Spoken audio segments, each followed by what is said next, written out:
আজি মই বৃত্তৰ 10.2 7টো কৰি দিছোঁ ফাৰ্ষ্ট যে 7 নম্বৰটো কি আছে দিয়া আছে 5 সেন্টিমিটাৰ আৰু 3 সেন্টিমিটাৰ ব্যাসাৰ্ধৰ দুটা ঐক্যকেন্দ্ৰিক বৃত্ত থাকে 5 সেন্টিমিটাৰ আৰু 3 সেন্টিমিটাৰ ব্যাসাৰ্ধৰ দুটা ঐক্যকেন্দ্ৰিক বৃত্ত থাকে আৰু সেই বৃত্ত দুটাৰ ডাঙৰ বৃত্তটোৰ জ্যাডালে সৰু বৃত্তটোক স্পৰ্শ কৰে তেতিয়াহ'লে জ্যাডালৰ দৈৰ্ঘ্য কিমান ঠিক আছে তোমালোকে কোৱেশ্চনটো কিতাপত চাই লোৱা প্ৰথমতে তোমালোকে ইয়াত জানিব লাগিব ঐক্যকেন্দ্ৰিক বৃত্ত কি ঐক্যকেন্দ্ৰিক বৃত্ত হ'ল দুটা বৃত্ত যাৰ কেন্দ্ৰ এটাই কিন্তু তাৰ ব্যাসাৰ্ধ বেলেগ বেলেগ এই দুটা এটা ঐক্যকেন্দ্ৰিক এই দুটা ঐক্যকেন্দ্ৰিক বৃত্ত ইয়াৰ কেন্দ্ৰ O আৰু বৃত্ত দুটাৰ ব্যাসাৰ্ধ বেলেগ বেলেগ এতিয়া চোৱা ডাঙৰ বৃত্তটো এডাল জ্যাই সৰু বৃত্তটোক স্পৰ্শ কৰে বুলি কৈছে এইডাল জ্যাডালৰ নাম আমি কি দিলো AB এই সৰু বৃত্তটোক P বিন্দুত স্পৰ্শ কৰিছে আৰু বৃত্ত দুটাৰ কেন্দ্ৰ হ'ল O ইয়াত তোমালোকে প্ৰথমতে লিখিব লাগিব ধৰা হ'ল O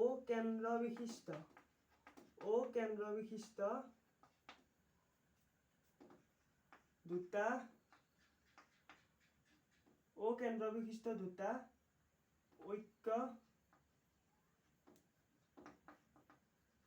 কেন্দ্ৰিক বৃত্তৰ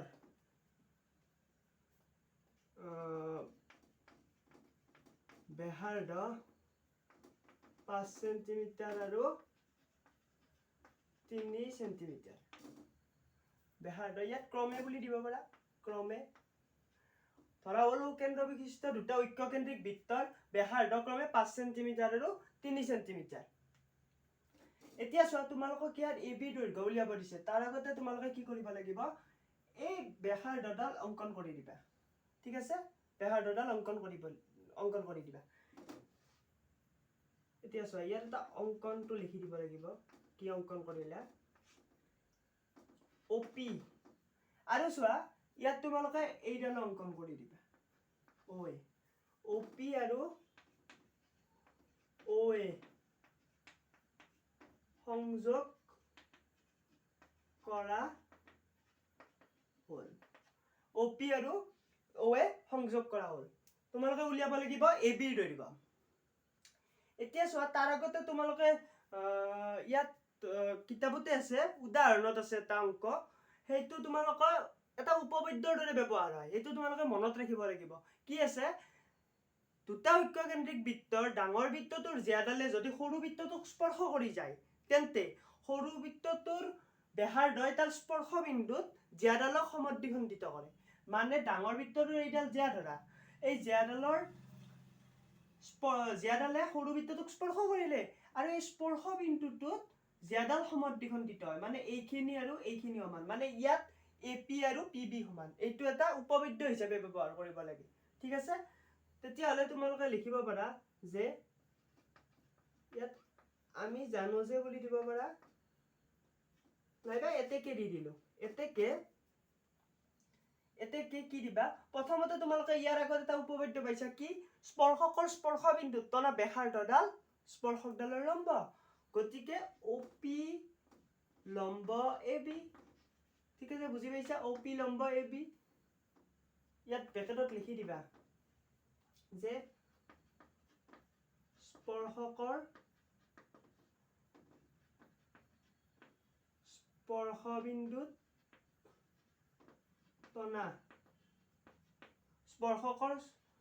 স্পৰ্শ বিন্দুত তনা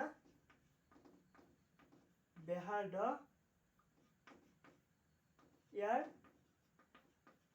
লম্ব এইটো ব্ৰেকেটত লিখি দিবা আৰু এটা আছে কি আছে যে অলপ আগতে মই ক'লো যে ইয়াৰ স্পৰ্শবিন্দুত স্পৰ্শকডাল সমদ্বিখণ্ডিত হয় ঐক্যকেন্দ্ৰিক বৃত্তৰ ক্ষেত্ৰত যদি ডাঙৰ বৃত্তটোৰ জ্যাডাল সৰু বৃত্তটোৰ এডাল স্পৰ্শক হয় তেন্তে আমি কি লিখিব পাৰো AP সমান PB নিশ্চয় পাৰো ব্ৰেকেটত কি দিবা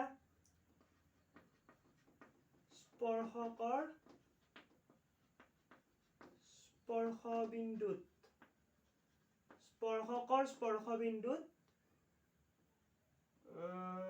স্পৰ্শকৰ স্পৰ্শবিন্দুত স্পৰ্শকডাল সমদ্বি খণ্ডিত হয়। এই দুটা উপপাদ্য প্ৰথমতে আমি এই দুটা উপপাদ্য লিখি ললো। OP লম্ব AB ৰ ওপৰত আৰু AP আৰু PB সমান। এতিয়া চোৱা যদি এটা লম্ব হয় এইটো 90 ডিগ্ৰী, এইটো 90 ডিগ্ৰী হলে আমি পাইথাগোৰাছৰ উপপাদ্য ব্যৱহাৰ কৰি এইডালৰ দৈৰ্ঘ্য জানো কিমান? এইডালৰ দৈৰ্ঘ্য 3 সেন্টিমিটাৰ, কাৰণ সৰু বৃত্তটোৰ ব্যাসাৰ্ধ, আৰু OA টো ডাঙৰ বৃত্তটোৰ ব্যাসাৰ্ধ, আৰু এইডাল 5 সেন্টিমিটাৰ। গতিকে তাৰ পৰা আমি AP উলিয়াব পাৰো। ইয়াত আমি লিখি দিম যে পাইথাগোৰাছ, এনেকৈ লিখি দিলো। এতিয়া ত্ৰিভুজ OPA ৰ পৰা ইয়াত এনেকৈ লিখি দিবা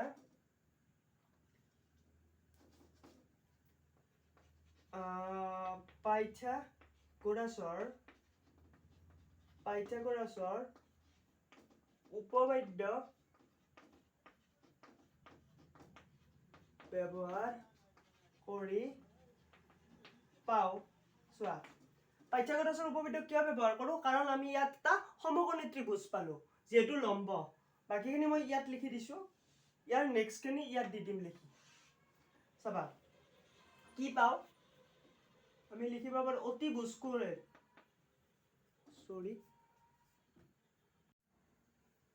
কি পাও যে অতিভুজকোণেৰ OA স্কয়াৰ সমান লম্ব স্কয়াৰ OP স্কয়াৰ যোগ ইয়াৰ ভূমি স্কয়াৰ AP স্কয়াৰ। চোৱা AP স্কয়াৰ মানে এইটো লিখিলো, OA স্কয়াৰ তেতিয়াহলে কি হ'ব? OP স্কয়াৰটো এইফালে আহি যাব। OA স্কয়াৰ কিমান আছে? 5 স্কয়াৰ, আৰু OP আছে 3 স্কয়াৰ। OP মানে 3, গতিকে এইটো কিমান হ'ব? 25 minus 9 16, মানে AP টো আমি লিখিব পাৰো 4 সেন্টিমিটাৰ। পাৰোনে? পাৰো, কাৰণ এইটো সেন্টিমিটাৰত আছে। এতিয়া চোৱা AP টো 4 সেন্টিমিটাৰ, আমি জানো যে ইয়াৰ পৰা কি গম পাইছো? AP সমান PB, AP সমান PB। গতিকে চোৱা ইয়াত লিখিব পাৰো AB সমান AP যোগ PB। পাৰো? AB সমান AP যোগ PB। AP যোগ PB মানে কিমান? AP PB মানে AP, ইয়াত পাইছো PB মানে AP। এতিয়া AP যোগ AP মানে 4 সেন্টিমিটাৰ যোগ 4 সেন্টিমিটাৰ 8 সেন্টিমিটাৰ। চোৱা আমি জ্যাডালৰ দৈৰ্ঘ্য পাই গলো। ঠিক আছে, ইয়াত জ্যাডালৰ দৈৰ্ঘ্য উলিয়াব দিছে, গতিকে আমি জ্যাডালৰ দৈৰ্ঘ্য পাই গলো। এতিয়া কি দিছে? এতিয়া আমি এইটো হল, হাতটো হল, এইটো মুছি দিছো, তোমালোকে পজ কৰি লিখি লবা।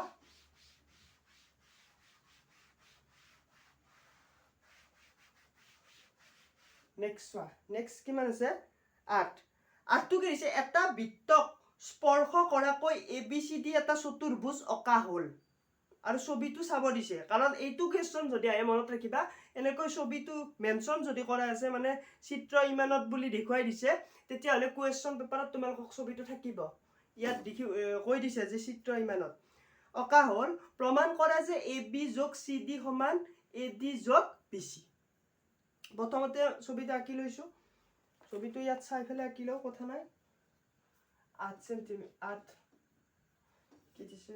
প্ৰথমতে বৃত্তটো আঁকি ললো। তোমালোকে যেতিয়া মই ভিডিঅ'টো চাই থাকা একেলগে কলম বহি লৈ ৰেডি হৈ ল'বা, তাত লিখিও থাকিবা একেলগে।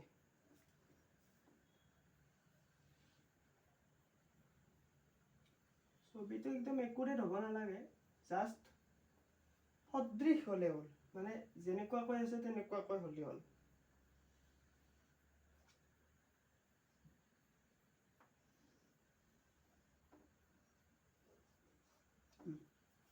এইটো D আছে, এইটো C, এইটো R, এইটো S, এইটো A, এইটো P, আৰু এইটো আছে কি B,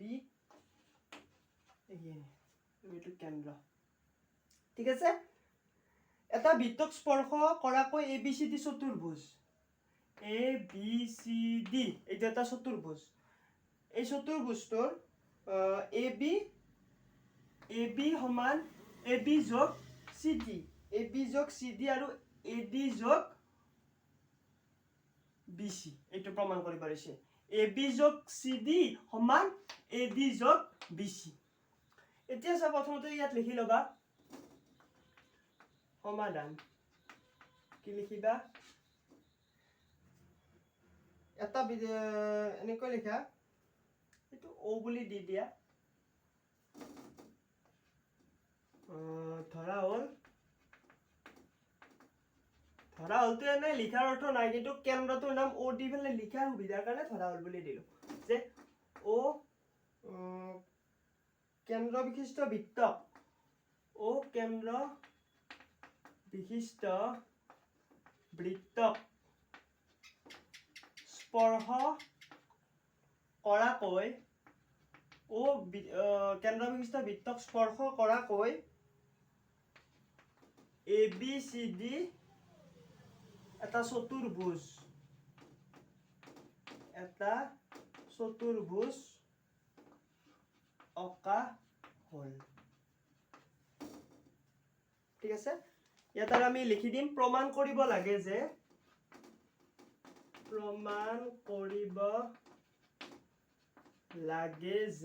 কি প্ৰমাণ কৰিব লাগে এ বি যোগ চি ডি সমান এ ডি যোগ বি চি এইখিনি প্ৰমাণ কৰিব লাগে ঠিক আছে এতিয়া আমি কি কৰিম প্ৰমাণটো কৰিম এতিয়া চোৱা প্ৰমাণ তোমালোকে জানা এইটো উপপাদ্য যে এটা বহিবিন্দুৰ পৰা মানে ধৰা এইটো এটা বৃত্ত এই বৃত্তটোৰ যিকোনো এইটো এটা বহিবিন্দু এই বহিবিন্দুত ধৰা পি এইটো কেন্দ্ৰ বিশিষ্ট এটা বৃত্ত তেতিয়াহ'লে কি এই বহিবিন্দুৰ পৰা বৃত্তলৈ যদি আমি স্পৰ্শক দুডাল স্পৰ্শক আঁকো তেতিয়াহ'লে কি হ'ব এই স্পৰ্শক দুডালৰ দৈৰ্ঘ্য সদায় সমান ঠিক আছে এটা নিৰ্দিষ্ট বহিবিন্দুৰ পৰা বৃত্তলৈ অঁকা স্পৰ্শক দুডালৰ দৈৰ্ঘ্য সমান এই উপপাদ্যটো ইয়াত ব্যৱহাৰ হ'ব গতিকে আমি এইটো লিখি দিম যে এটা এনেকৈ দিবা এতেকে এটা নিৰ্দিষ্ট বহিবিন্দুৰ পৰা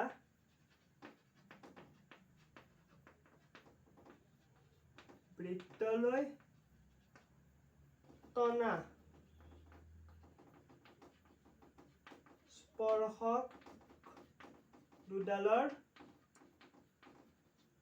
দৈৰ্ঘ্য সমান এটা নিৰ্দিষ্ট বহিবিন্দুৰ পৰা বৃত্তলৈ টনা স্পৰ্শক দুডালৰ দৈৰ্ঘ্য সমান গতিকে এতিয়া আমি কি লিখিব পাৰো চোৱা প্ৰথমতে এই উপপাদ্যটো ব্যৱহাৰ কৰি আমি লিখিব পাৰো এপি যদি এইটো এটা বহিবিন্দু হয় আৰু এইটো বৃত্ত হয় এইডাল স্পৰ্শ আঁকিছো এইডাল স্পৰ্শ আঁকিছো এইটো স্পৰ্শবিন্দু এইটো এ স্পৰ্শবিন্দু এইটো পি স্পৰ্শবিন্দু তেতিয়াহ'লে আমি লিখিব পাৰো এপি সমান এ এছ নিশ্চয় পাৰো এপি সমান এ এছ এইটো 1 নম্বৰ দিলো আমি কি কাৰণে লিখিলো এইটো ওপৰত লাইনটোত লিখি দিছো এতিয়া চোৱা যদি বি টো এটা বহিবিন্দু হয় তেতিয়াহ'লে আমি দুডাল স্পৰ্শ আঁকিছো বি কিউ আৰু বি পি পাৰো গতিকে আমি লিখিব পাৰো যে এতেকে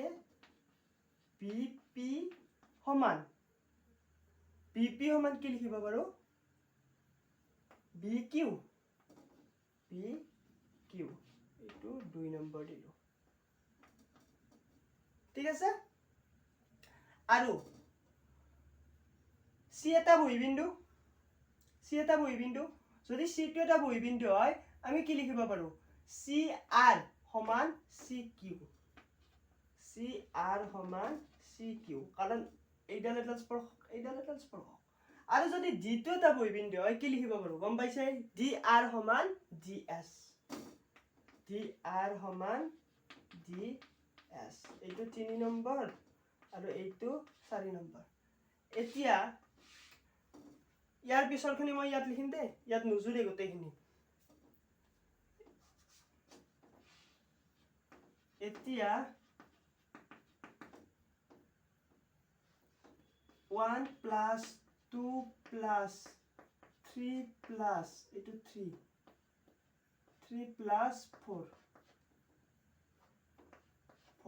1 2 3 4 গোটেইখিনি যোগ কৰি দিলো কি হ'ব ইয়াৰ বাওফালৰখিনি যোগ হ'ব আৰু সমান চিনৰ সোঁফালৰখিনি যোগ হ'ব মানে বাওফালৰখিনি বাওফালে যোগ হ'ব মানে AP যোগ BP যোগ BP যোগ CR যোগ DR সমান AR যোগ BQ যোগ CQ যোগ DS এইটো DS যোগ DS ঠিক আছে বুজি পালা এতিয়া চোৱা AP BP মানে AB ঠিক আছে এইটো আৰু এইটো AB আৰু CR DR মানে CD আৰু কি আছে এটা AS আছে আৰু DS আছে AS আৰু DS হলে কি হ'ব AD হ'ব নিশ্চয় হ'ব আৰু কি থাকিল BQ